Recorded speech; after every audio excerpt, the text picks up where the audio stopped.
Hey, everybody, and welcome back to another episode of On the Rail. This is our third episode. I'm former state representative and current senior fellow for the Illinois Policy Institute, Tom Demmer, and I'm joined by my colleague, both in the House and now at IPI, Mark Batinick. We're glad to be back for another discussion of what's going on in the state of Illinois because, boy, we've had a good couple of weeks here, haven't we? Busy couple of weeks and a little housekeeping. I got the microphone. As you can see, I didn't get the light, so Tom is brighter than me, both figuratively and literally. But hopefully, we'll muscle through it. And at least the sound will be better. Yeah, that's right. We're making progress here. We started this as a very upstart program, and we want to keep it nice and casual just for a conversation of what's going on. But yeah, a little better audio kind of helps that conversation. So we really have two big topics to cover today. There was a lot that happened in the final week of session, as is always the case. The legislature adjourned at 4 something in the morning on the last day of session, well, really spilling into the 1st of June. Just like they have done for the last several years, and all sorts of things happened. But one big item we're going to talk about today did happen. One big item that we're going to talk about today did not happen, and maybe still might be something that's going to be floating around for the next couple of weeks. But we'll start with what did happen, and of course, that's the state passed a new state budget for the upcoming fiscal year. So fiscal year 2027 will begin for the state on July 1st. And the state always, at this time of year, you pass a budget and you get ready for the upcoming year. So one of the things to kind of frame this discussion is I went back and looked at what was the headline last year when the state budget passed. And so last year, the story of the state budget was Pritzker Stein's $55.1 billion state budget reliant on $700 million in new taxes. So if you think that was a one-time deal, here's a headline from this year's budget. Illinois passes record $55.9 billion budget with over $800 million in tax increases. Mark, this is a theme that you've noticed and we've talked a little bit about. It seems to be the same story over and over. Yeah, so I'm going to use the phrase "eight is enough." That's how I announced my retirement. I was in the General Assembly for 8 years. I said eight is enough.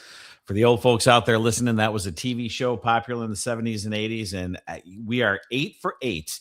Every single year of Pritzker's regime, he's bragged about passing a balanced budget. Every single year, it has included taxes, and that's not hard. That's not the thing that's going to put the state better on a better trajectory.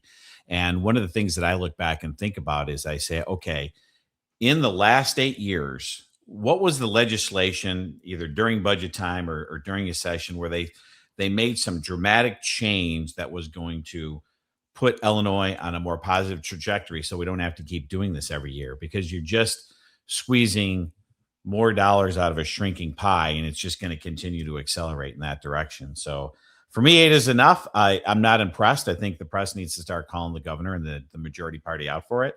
But I have a feeling we'll be 9 for 9 next year. Yeah, that's very likely. I mean, there's been not a lot of indication that there's an interest in reducing state spending. And in fact, there's a continued interest each year in growing state spending faster than our economy grows. And so when that's the case, when your economy is not growing fast enough to support your spending, you have to go and add additional taxes. One of the things we've seen over the last couple of sessions too is just how focused they have been on trying to raise a number of obscure taxes, hoping folks won't notice too much, and really putting the screws to businesses in Illinois. And one of the ways, this year, one of the biggest items that's a tax increase here is a $300 million tax hike on corporations. And this is from the net operating loss deduction. So these are corporations who have realized a loss in their operations, and they're limiting the amount to which they can try to recoup some of that. $300 million tax hike on that.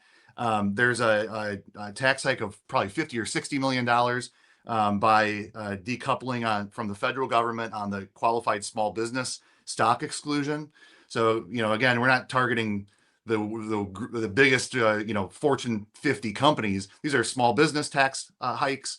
Another example of decoupling from federal tax code, which means Illinois is moving itself to be less competitive than many other states who just follow whatever the federal tax law changes are. These are the kind of things that in any one year, you might say, oh, okay, well, business isn't making a long-term decision based on 1 year or one small tax. But the narrative that we have here is every year there's going to be a new corporate tax hike on the table. Every year corporations have to think, okay, well, I operated this way last year, but next year Illinois might make a number of changes and to try to get another $300 million out of us. It's just the kind of thing where you don't look at it as a one-off event or a way to get through a particularly tough budget year. You look at it like a recurring theme. Like the idea is just get as much as we can out of whatever corporations are left here in Illinois. Well, it's an 8 out of 8 event, right? And part of the thing that I want to focus on that you said there is you talked about the loss deduction. Well, that just makes next year's budget harder, right? Because you're kind of kicking the can down the road, and then you even look at the sweeping of the gas sales tax.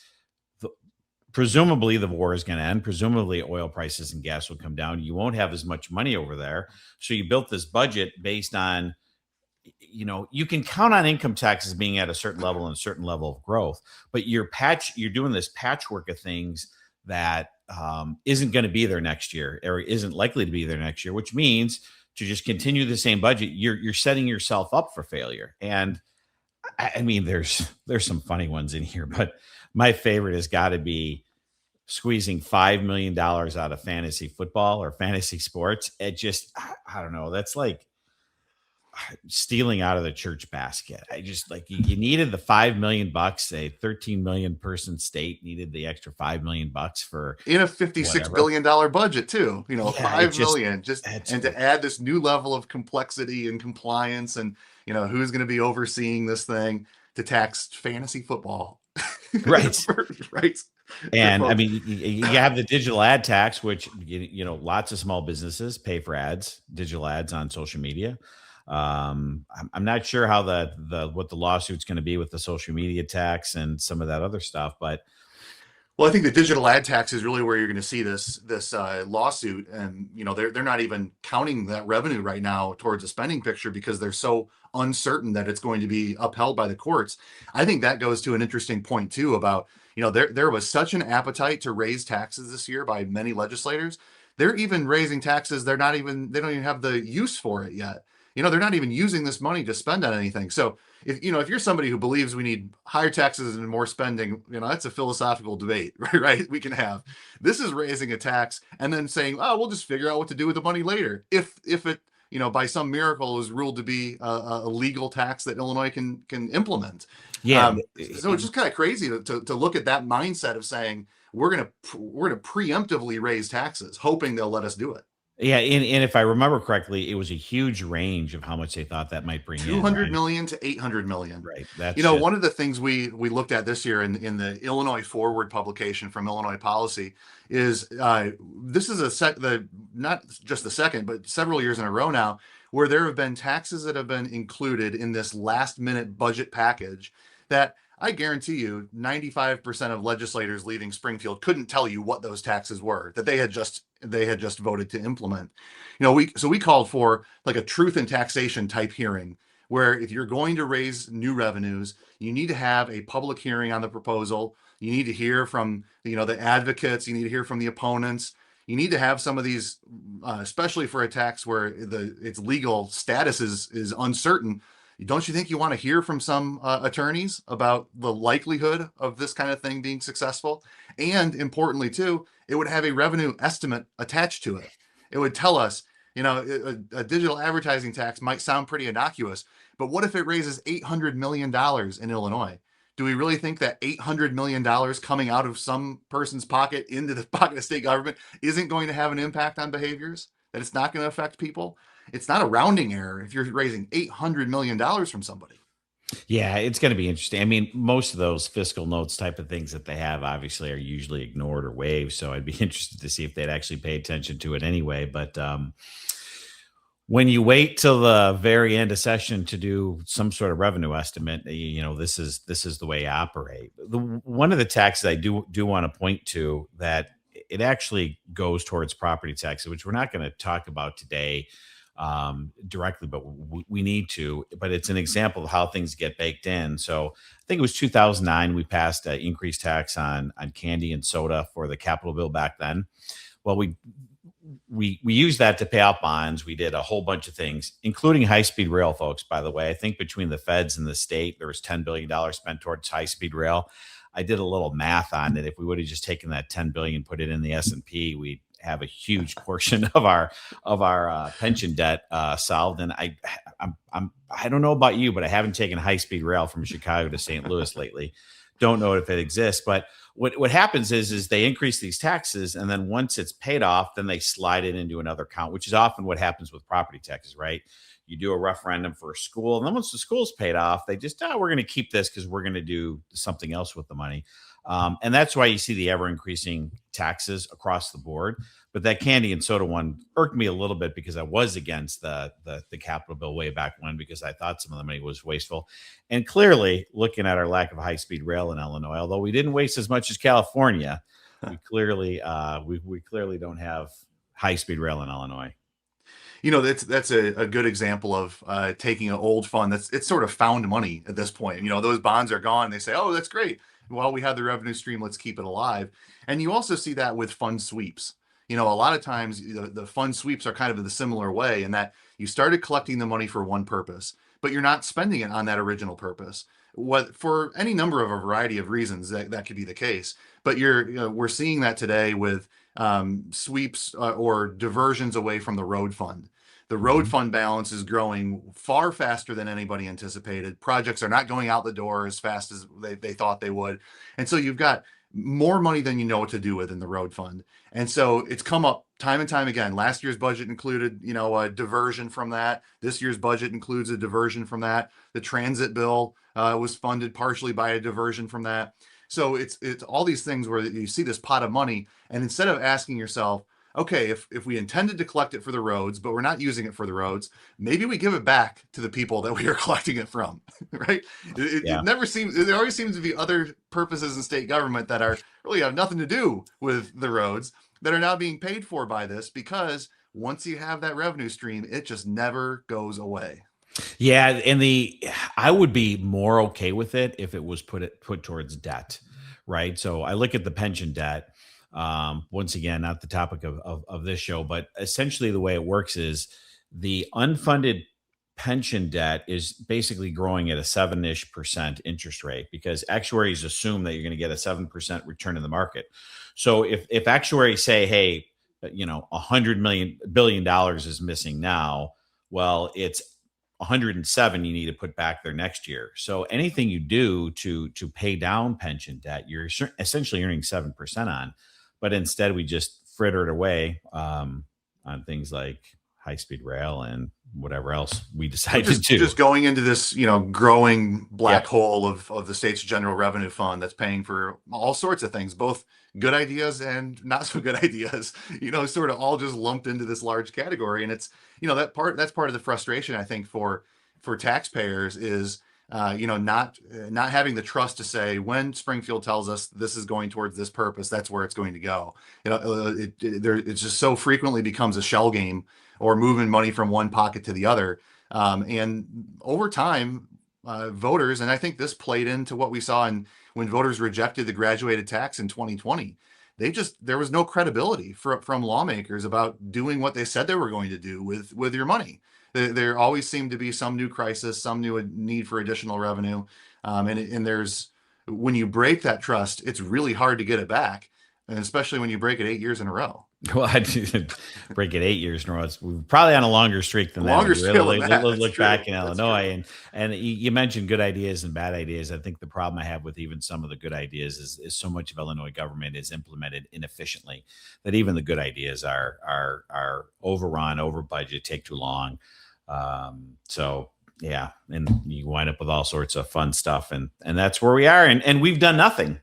The last 8 years that I can think of, I actually challenge listeners to tell me or tell us, put in the YouTube comments, call me, call Tom, email us. I would like to know what massive thing the governor has done in the last 8 years where we say, you know what?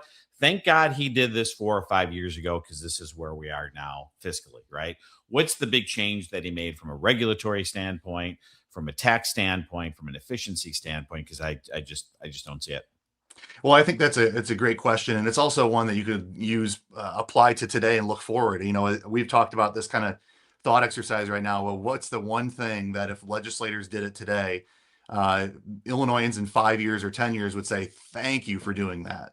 Thank you for making this change. It made us more competitive. It made us more pro-growth. It helped turn around, it helped us shed some of the debts or the liabilities that we have, those kinds of things that have that compounding effect over time. I think that's one of the most important items with this is we've looked at these recent budget years, and one of the reasons why there have been this litany of tax hikes in each budget year is because our economy is not growing as fast as it should be. This would be a moot point. You wouldn't have to do this little $5 million tax on fantasy football if Illinois' economy was growing at anywhere near the state or the regional or national averages. If we were bringing people into the state of Illinois, if our population was growing like it is, on average around the country, those kinds of things in one budget year, it looks good. Over 5 or 10 years, I mean, that gap widens over that period of time. I mean, that is absolutely a compounded return on those investments that you could make. But when we continue we're taxing and, nickel and diming families and businesses in Illinois, we start to lose those things. That same compounding effect occurs. It's just going the wrong direction. Yeah, and the long-term demographical trend, besides not really growing, the biggest issue is an aging population. An aging population is more expensive than a younger growing population because you're just going to have an out of balance of retirees and social services that are needed versus how many people are actually making Fewer money people to in the put workforce, fewer Yep. people in our schools. You still have a lot of those overhead expenses that you've got to cover for a lot of programs, and fewer people making use of those. Absolutely, those things really affect us. So yeah, I mean, if we had to forecast the next budget year, we heard very similar headline from this year, very similar headline from last year. Do you think next year we're going to see something that says legislature passes $56.8 billion budget with $900 million in new taxes? Well, Can we write that already? I think we can. They already set themselves up with some of the one-time sweeps that they did and changes. So yeah, I think we can. Think we can write next year's budget article now. Rinse and repeat, unless of course there's a massive change in the upcoming election. So That's right. That's right. we will see. All right, let's switch gears a little bit to after the budget passed, there was also a lot of attention in Springfield on what was going to happen with the Chicago Bears. We've talked about this in episode 1. We gave a good update of what was happening there. It seemed like every day there was a new twist in this in the last week of session, both involving the situation specifically in Arlington Heights, as well as with Indiana's offers and what the prospects of the Bears relocation to Indiana looked like. Brandon Johnson injected Chicago into the discussion in a few cases. We ended up seeing a complete rewrite of the Bears bill, a totally new proposal that hadn't been really on the table prior to the last 48, 72 hours of session. And so just tell us where we stand right now. The House passed a bill. We already talked about that one. What did the Senate do, and what happened to the bill at the end of the day? Yeah, so it's interesting because I think the biggest thing that's happening right now is the blame game is going on, or the CYA game is going on, because everybody wants to make sure it's not their fault, whether it be the governor, the senators, the representatives. The Bears have been a little bit quiet on everything. So where we stand is the Senate passed legislation that basically was similar to how stadiums are built most of the time across the nation, and similar to what was happening in Indiana, where the property would technically be owned by some local government authority. And what this does is this makes the property tax bill zero, versus what the House had done, which was the more pilot bill situation, right? It encompasses the Bears and encompasses other big projects, and they could negotiate with local taxpayers. And obviously there was a property tax cost shift issue that many people, including us, were concerned about. I think if you listen to everybody that's trying to shift the blame on this from the majority party, the issue I have with it is they keep saying that their members weren't willing to vote for a tax break for billionaires. The biggest issue I have with that is they did. The bills just didn't match up, right?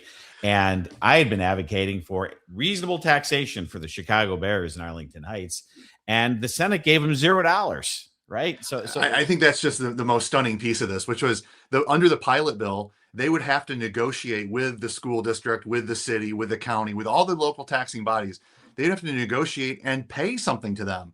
Pilot stands for a payment in lieu of taxes. So they were actually going to be making a payment on the stadium every single year. Uh, and people were concerned about that being too much of a giveaway. Like you said, what was the solution? The solution was to go to zero. I mean, it's incredible. I could not have forecasted that was going to be the way the thing zigged and zagged at the end of session there. Yeah, I did not guess that either. And I had my number, I think it's 60-40, maybe even 70-30. They stay in Illinois. I'm going to stay at that 60-40 number. But man, the people that are doing about faces in all sorts of ways is stunning, and you have to take their words and match them to their actions, and they don't always line up. So it's, I hear things like, oh, the Bears, I think Senator Cunningham was, the Bears can build in Arlington Heights right now. Yes, they can. And they can have a property tax bill, depending on who you believe, the tax foundation or Maria Pappas. Maria Pappas said they'd only be taxed at a market value of 700 and some million. So it'd be a 50 some $1 million property tax. But I mean, think about that. It's over 7%.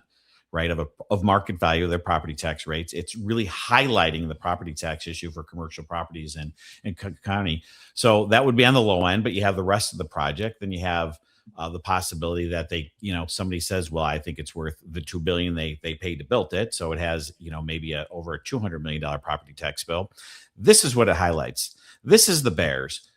They have public pressure with their business to stay in Illinois, right? There's a lot of people, hey, you owe it. You're the Chicago Bears. You have a theme song. You've been here for 100 years, all that. Well, guess what? Caterpillar didn't have some sort of public pressure to stay in the state of Illinois.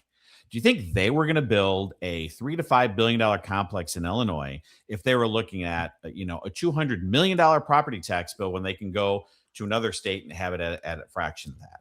So when I wrote my report, the highest stadium property tax bill I could find was SoFi. It was a few years old. It was under $9 million. I've heard reports of $14 million.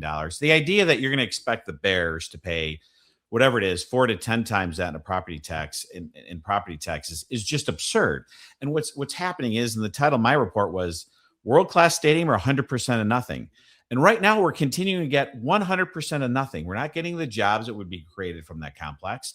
We're not getting property tax revenue that we should be getting from that complex, because let's remind everybody, they pay $0 in property taxes at Soldier Field.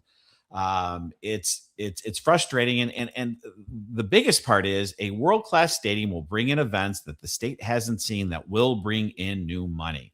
The Super Bowl can bring in hundreds of millions of net dollars of new revenue, which, by the way, we're not going to get at Soldier Field. Which, by the way, if we have a Super Bowl in Arlington Heights, where do you think a whole bunch of people are going to be staying? They're going to be staying in Chicago, paying the hotel tax that'll actually help pay off Soldier Field. The interesting thing is, a football team doesn't bring in that much hotel tax, right? And that's a mechanism they chose to fund the bonds for the Soldier Field renovation. If you actually have a World Cup where somebody comes from Europe spending thousands of dollars for tickets, they're going to take in the city. They're likely to stay downtown. They're actually more likely to help pay off the debt at Soldier Field than the setup we have right now. So too much of politics was played in this. I mean, I don't know who you think your biggest villain in the whole thing is, or person that messed it up. There's plenty of blame to go around. The Bears have made mistakes. I think the majority party has made mistakes. I think the Republicans have made mistakes. I think Kevin Warren has made huge mistakes. I think Brandon Johnson is a mistake. So where do you want to start? Yeah, I know. And there is a lot of blame to go around. And one of the concerning things, I think, for the Bears' future right now is that there is a lot of this finger pointing, because people are seeing that there's a likelihood that somebody could end up holding the bag for this. Right, that if the Bears do leave, that people have to figure out who they're going to blame for that, and so they're trying to preemptively say, no, it wasn't me, it was them. But I want to kind of reframe this a little bit. We've talked about this before, but imagine if we went back 5 years ago and we said the Bears want to build a new stadium, they're going to pay for it themselves. The public is not going to own the stadium. The public's not going to have to build the stadium. We're not going to have to give them a bunch of subsidies to do it. We're not going to issue public bonds and repay it with revenue from the area, like we see with all these other stadium deals. The Bears are going to pay for it themselves. And all they're asking for is help with public infrastructure, like we do on every project in every community in Illinois, public infrastructure. And they want to have some kind of certainty about what their property tax bill is going to be. They want to be able to negotiate what their property tax bill is going to be. They want to pay it. They'll probably even be the highest paid. It would be the stadium highest in the country, nation. They would right? have the highest property taxes That's in the right. nation. They weren't asking for zero. They could negotiate it. We could say we're getting a privately built stadium like everybody wants to see. We're getting property tax revenues higher than any other stadium in the country, and taxpayers aren't on the hook for this. And if I would have told you that that would be a hard deal to put together, would you have believed me?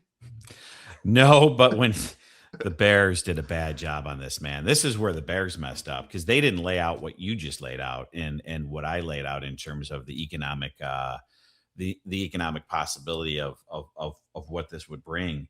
I mean, and to put the public infrastructure into context a little bit, a $5 billion complex is like building 10,000 $500,000 homes, right?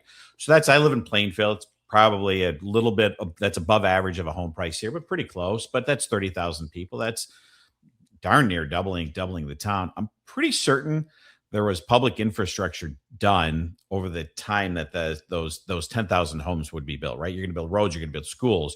You got the Weber Road off-ramp interchange that was changed into a diverted diamond. You've got the widening of Rodford. I mean, so much that I've seen. So while the numbers look big, if you contextualize it, if there's a big project put in somewhere, there's naturally the stuff that goes with it. Heck, we're expanding 143rd Street right here right now. That's like a $29-30 million project. So the idea of that, the infrastructure is not a giveaway. It's just that's what happens when you have big projects that bring in things. And you're doing infrastructure investment up front, and then you're receiving the economic benefits from this development for the next 40 years plus. Right. Yeah. I mean, well beyond the useful life of these things. So it's, it is like, again, talking about what's this thing over the long run we could have done 5 years ago. If we would have passed a bill that said, you want to build your own stadium, you can do it, negotiate the deal, that we would have said, thank you for that. Right. That would be one of those things we look back and said, I'm so glad they did that. That's one of those things 10 years from now, they would say, instead of having an empty development in Arlington Heights, they'd say, look at all this new economic activity that's happening here from the stadium itself and from all the surrounding development of all kinds too. This is not just all entertainment district kind of development. You'll have plenty of that, but it's also a lot of mixed use things. It'd be a great place to, have a commercial real estate development area. I mean, there's a lot of promising things there. And those kinds of investments that are made up front pay dividends for a generation or two to come. It really is the kind of thing where you have a little bit of this upfront negotiation and payment that has to happen, but over the long term, your economic multiplier is really significant. Yeah, and I mean, imagine, hey, I'm going to the Big Ten championship game in Arlington Heights. A bunch of people are flying in from around the country for the Big Ten championship game. Bowl game, Final Four, major concert tours. All sorts of things, World Cup event. I mean, there's a lot that goes around there. It's not just getting a Super Bowl once every 15 years. And this is where the Bears made one of their biggest mistakes. One, they made the big mistake of just pointing out how outrageous the property tax situation was. Literally, I was the one, a retired hack legislator, that was frustrated listening to the news and talk radio. When I wrote my report, that's when the conversation changed on the property taxes, and it went from no bailout for billionaires, like, well, maybe there is a property tax issue. But the Bears messed up on that. They messed up on not selling what a massive, I've heard people say it might be the biggest investment in Illinois ever, right? Not talking about what a massive investment this is in the state of Illinois. And then lastly, when you look at Session, I told a story on the radio when we passed the DraftKings legislation. The sports teams were looking for a cut because they said they needed money to make sure that the janitor wasn't cheating or telling somebody that somebody's injured, and they needed that was the reason for the cut, a cut of the gambling money.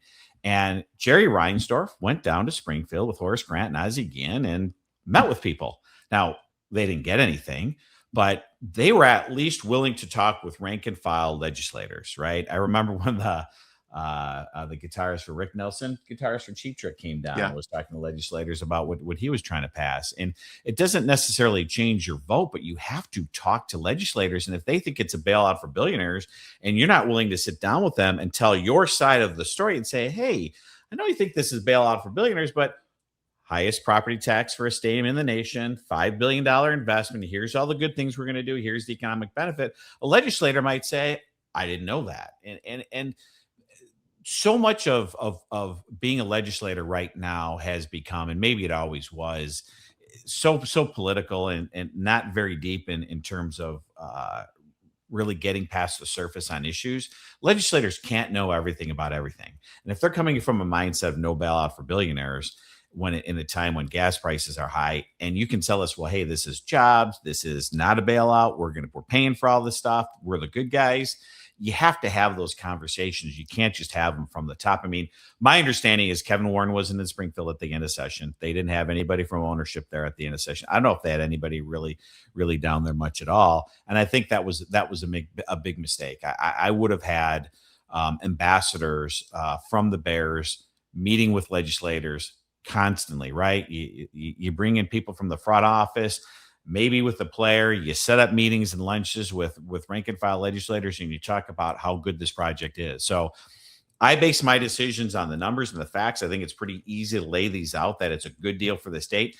And it may be one of the best deals in the nation. People talk about SoFi Stadium. Well, he's going to pay less property taxes than the Bears are. So it's one of the best stadium deals in the nation that have come recently. And we can't even get that done. We can't hit a 2-foot putt in Illinois. Or to use an appropriate metaphor, we can't score from the 1 yard line.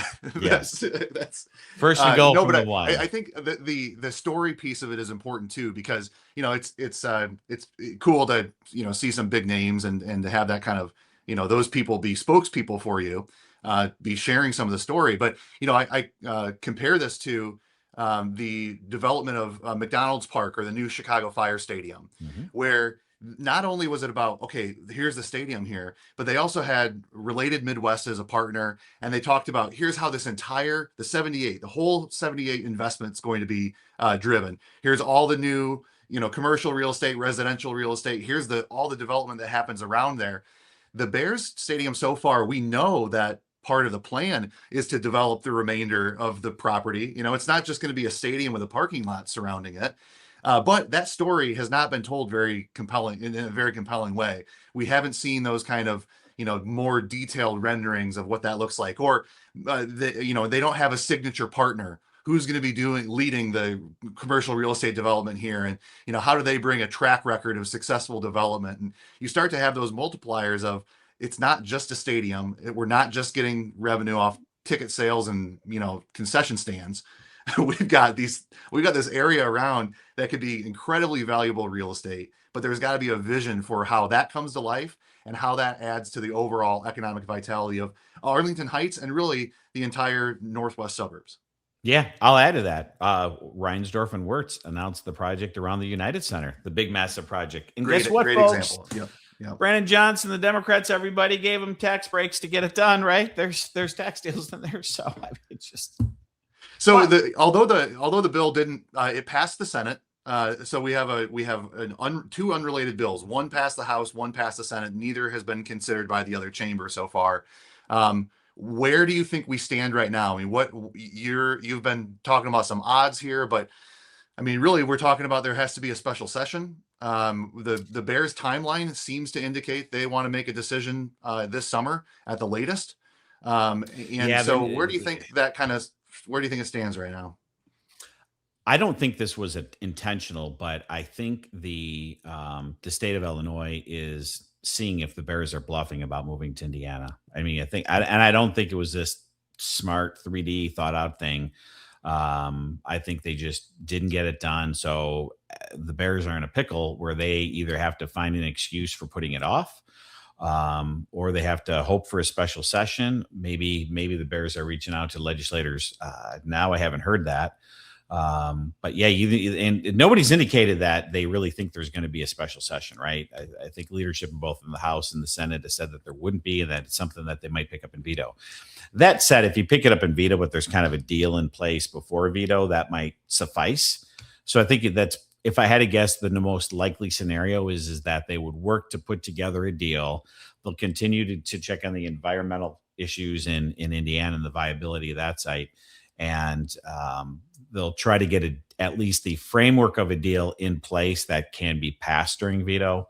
That's my hope. And my hope, frankly, is that Republicans get in the game on this, because to date, they, for the most part, really haven't been. So we've got the Bears issue to follow over the course of the summer. Well, there's also going to be some post-mortem work on some of these other bills that have passed to figure out, in the rush of the last couple of days of session, sometimes things that are not quite well understood get moved along, as surprising as that sounds. So we'll be reviewing some of those things over the course of the summer. But now that the legislature is out of session until, not scheduled to come back till the fall veto session, what topics are you going to be interested in for your kind of summer projects? Yeah, my biggest summer project is just going to be watching where the winds blow politically. We're starting to see some early polling numbers out there, but I think they'll start to manifest themselves a little bit more. People tend to over the summer kind of coalesce. By Labor Day, a lot is baked in. So besides the Bears on the policy side, I think it's really going to shift to the political side. And the other thing I say that we talked about last session is I'm going to be interested to see what the fall enrollment numbers are at some of the universities, because we are right at the beginning of the fiscal cliff of the birth rate drop 18 years ago, right? So I'll be very much interested when you start seeing how hard it is to how easy it is, or how hard it is to get dorm space at our university. So those are kind of the couple of things. How about you? What are you looking at? Well, I think the political aspect is definitely interesting. We're in an election year. How does Illinois fare? How does some of the national winds change? What's going to be happening in Washington, D.C., and how might that affect the state? Also, we saw just yesterday the first officially announced candidate for mayor of Chicago, and Susana Mendoza. That race is going to be, we know, very likely very crowded race, and some real high profile big names getting into that race. So that's going to be something that has a big impact on, the where Brandon Johnson's mind is, kind of some of the maneuvers that he might make in the city of Chicago over the next couple of months. The Bears issue we'll all be watching, not just the Bears stadium issue, but then Bears training camps coming up. We'll start to see some of those moves too. That'll be fun to get into. But then it's kind of unpacking some of these budget items, or some of these tax items too. That, just like last year, these tax proposals get dropped at the last minute. Then you really got to figure out, okay, when they say $300 million, who's paying that? Is this falling on 3 or 4 companies, in a big way, and other people are not affected? Tax policy matters a lot for behaviors going forward. And so that's something that we're going to be working to unpack as well. I would mention too, Mark talked a little bit about higher ed. If you haven't watched episode 2, go back and watch that. We got a lot more deeply into some of the financing of higher education in Illinois, some of the demographic wins and pressures that are coming up for the state and have come up for the state universities. But that's a good look there. And I'm sure this summer we'll do an even deeper dive into higher ed and what the kind of the future looks like, or what alternative models could look like for Illinois' higher education community. So, Mark, with that, I'll let you have the last word on episode 3 of On the Rail. Let's get the Bears deal done, for the love of God. This is the easiest first and goal on the 1-inch line, not even the 1-yard line. So let's get it done. We need a new play call. Everybody involved, put your stuff aside and let's get it done. That's right. All right. Thanks for joining us again today. Episode 3 of On the Rail. We'll see you next time on the Rail.